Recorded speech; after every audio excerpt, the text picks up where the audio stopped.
ทักทายสวัสดีครับทุกผู้ทุกคนเรามาพาทุเรียนเบิ่งพี่น้องกินทุเรียนพาแบบใดทุเรียนฮะพาทุเรียนพาบ่ได้ยากมาพี่น้องมาพากันเลยมาเด้อครับกินทุเรียนนำกันเด้อทุกผู้ทุกคนเด้อครับเด้อผู้ตัวนี้มาเบิ่งเด้อเนาะเอ๊ะ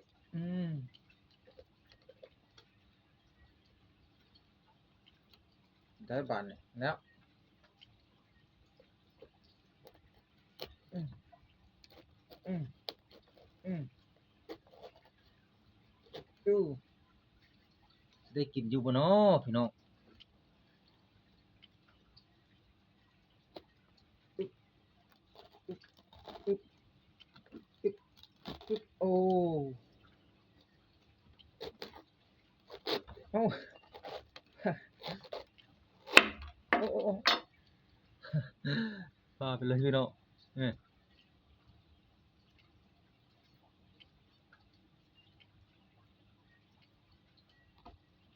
เนาะโอ้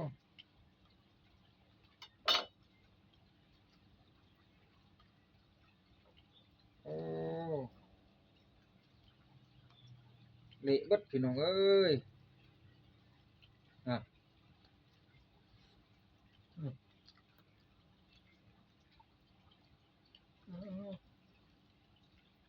อืม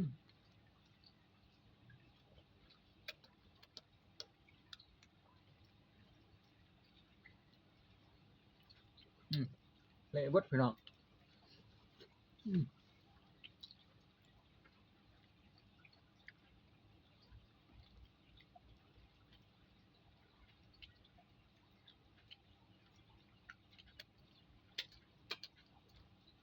หอมหอมหวานโอ้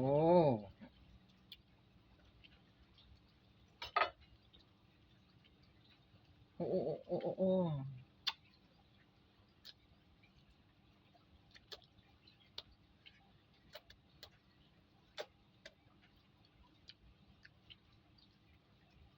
เฮ้ยพี่น้องโอ้เนื้อมันอ่ะเหลืองทองเลยครับพี่น้อง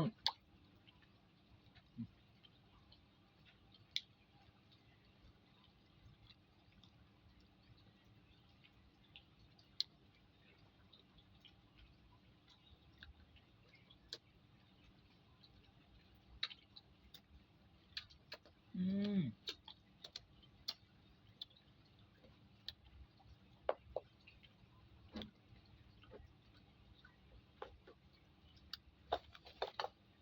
คู่ใหญ่ๆนี่พี่น้องเนี่ยเบิ่งคู่ใหญ่ๆตัวนี้ก่อนกึ๊บกึ๊บกึ๊บอืมอืมสิยากหยังเนาะพี่น้องพาทุเรียน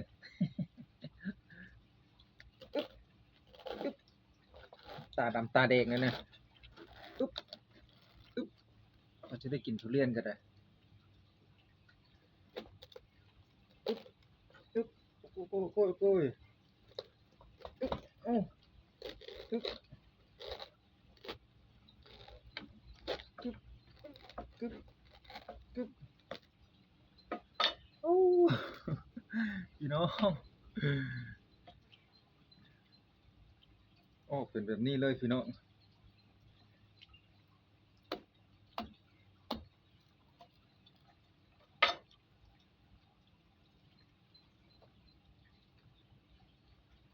กึ๊บอ้าวอึ๊บโอ้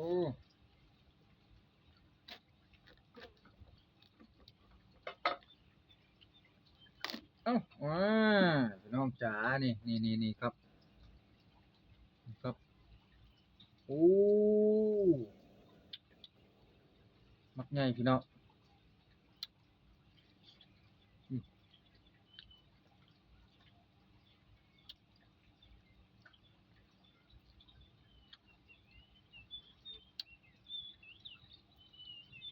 หอมหวาน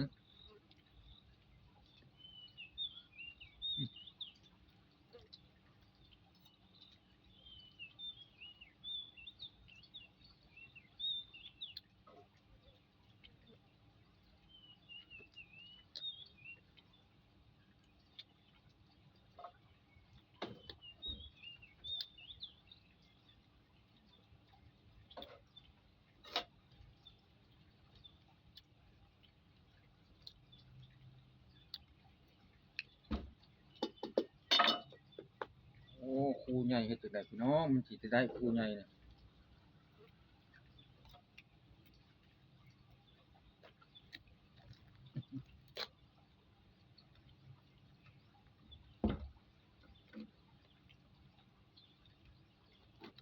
ผ่าครึ่งกลางมันลงเลยอืออือคูนี่บักใหญ่พี่น้องเอ้ยคูนี่อืออือเอาลุ้นกันเลยเด้อมาลุ้นเบิ่งกันอึ๊บโอ้อลังการงานสร้างเลยพี่น้องอึ๊บอ๋อพี่น้องพี่อืมโอ้โอ้พี่น้องซ้ำแขนอยู่พี่น้องโอ้เสียบใส่แขนบ่ค่าซ้ำแขนเลยพี่น้องโอ้หอมพี่น้องหอมหอม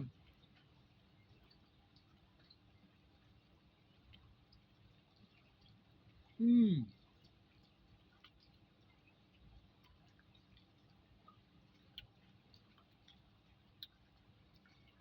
มาเด้อจ้าเด้อทุกผู้ทุกคนกินทุเรียนน้ำบ่าวลาวเด้อครับอืม